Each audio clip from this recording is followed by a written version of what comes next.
You know, if it's not about sports, I find it very hard to concentrate. What's up guys, Braden here, and today we are going to talk about the failed attempt to create a third major baseball league within the MLB, the story of the Continental League. If you watch baseball, you're likely aware that Major League Baseball, or the MLB, consists of two distinct leagues, the American League and the National League. The National League was formed in 1876, and the American League, despite being founded in 1901, wasn't granted Major League status until 1903. The two leagues existed in harmony, with no problems or interruptions. At least that was the case until the year 1945. That was the year a AAA league called the Pacific Coast League petitioned the MLB to be included as a third major league. The MLB swiftly rejected the boys from the West, but by the 1950s, two Western cities in particular were starting to grow and become more attractive to potentially house MLB teams. Those cities were Los Angeles, which was the fourth largest U.S. city according to the 1950 U.S. Census, and San Francisco, which was the 11th largest in that same census.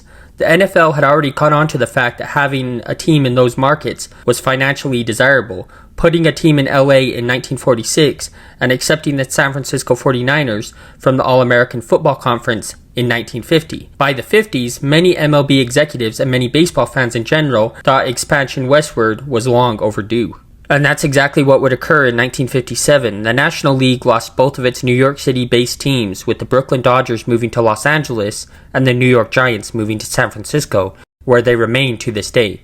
The truth was, both the Dodgers and Giants had been looking to move for a while.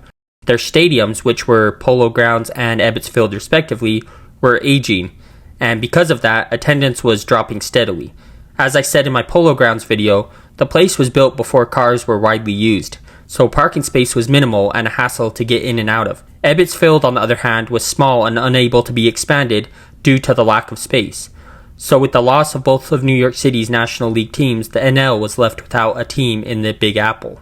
Now let's pivot for a second and talk about a man who would position himself into the center of this developing story, a man by the name of Branch Rickey. If you've seen the movie 42, you'll probably recognize the name. Rickey was the general manager of the Brooklyn Dodgers from 1943 until 1950, and is famous for signing a hot young prospect from the Kansas City Monarchs, a team that played in the Negro American League, one of the various Negro leagues that existed at the time. That prospect was Jackie Robinson, who, after being signed by the Dodgers, played for their AAA affiliate, the Montreal Royals, in 1946. He led the Royals to an International League championship that season, and ended the season as the batting leader of the league. Robinson would go on to debut in Major League Baseball on April 15, 1947, becoming the first black MLB player and breaking what is now referred to as the color barrier, thanks to Branch Rickey and his belief in the young man. Rickey received quite a bit of backlash for this move, but stuck to what he knew was right, and today is considered an instrumental part in not just equality in sports, but equality in society in general. Rickey would go on to be named the general manager of the Pittsburgh Pirates, but was fired in 1955 after the team lost 100 games in 3 out of the 5 seasons he served as GM. And by the time both New York City-based National League teams had left for the West Coast in 1957, Rickey was unemployed.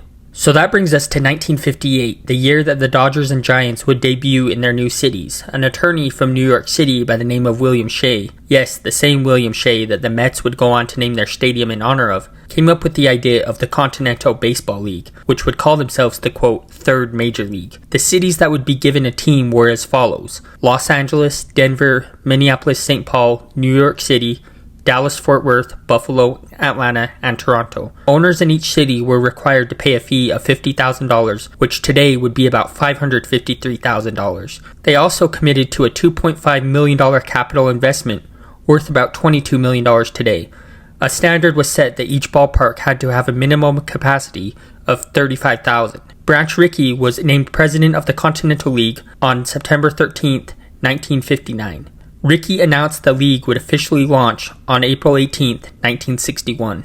Although the MLB wasn't too eager to accept the Continental League into their fold, they were not opposed to its existence. At least publicly, they weren't.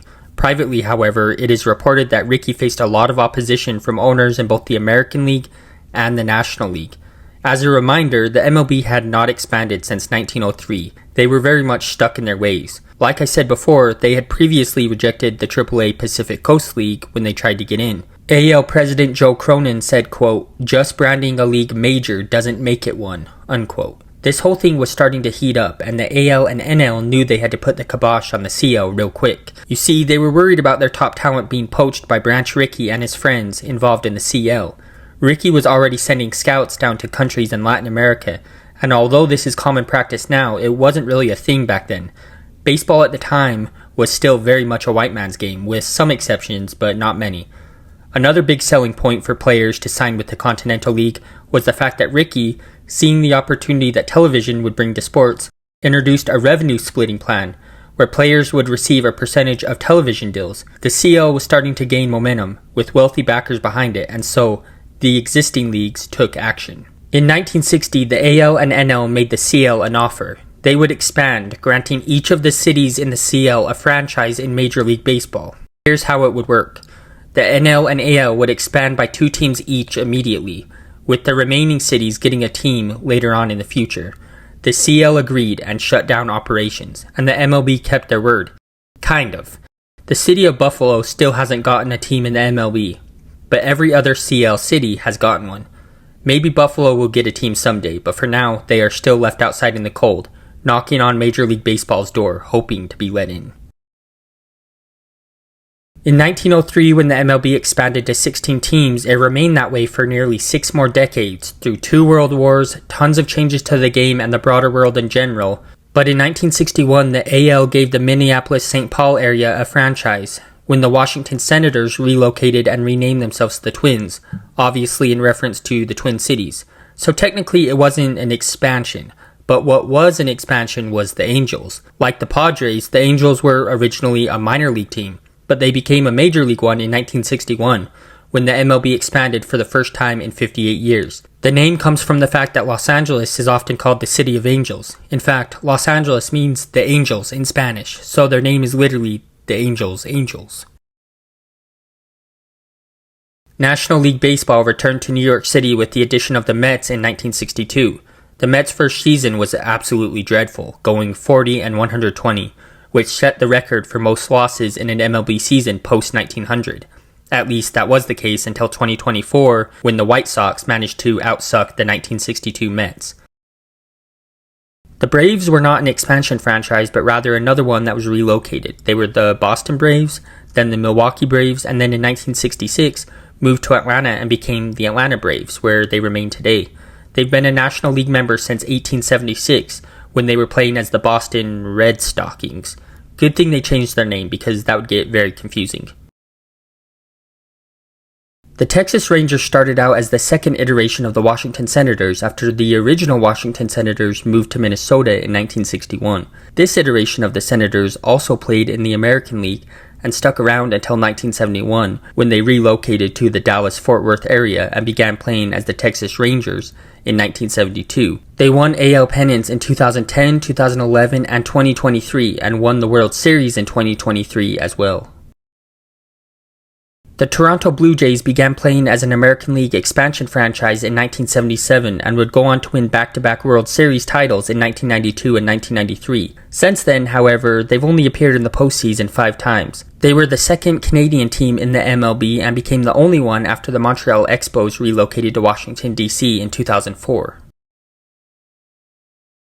The Rockies began playing in the National League as an expansion franchise in 1993 and set an MLB record for attendance, drawing more than 4 million fans that season, a record that still stands today. They were the first MLB team based in the Mountain Time Zone. They made it to the World Series in 2007 but were swept by the Boston Red Sox. So there you have it. Each Continental League city eventually got a major league team with the exception of Buffalo. Most baseball historians agree that while the MLB was going to expand soon anyway, the Continental League sped up that process. Fans in New York City only had to wait 5 short years for the National League to return, but it still hurt to lose the Dodgers and Giants, I'm sure. Mr. Branch Rickey did a lot for baseball, including creating the minor league farm system whereby minor league teams would directly feed a major league one. He is the reason why the color barrier was broken, and he is also the reason why the MLB expanded after 58 long years. So that is the story of the Continental League and baseball's long overdue expansion. If you liked this video, leave a like. If you hated it, leave a dislike. But either way, comment for the algorithm. Peace out.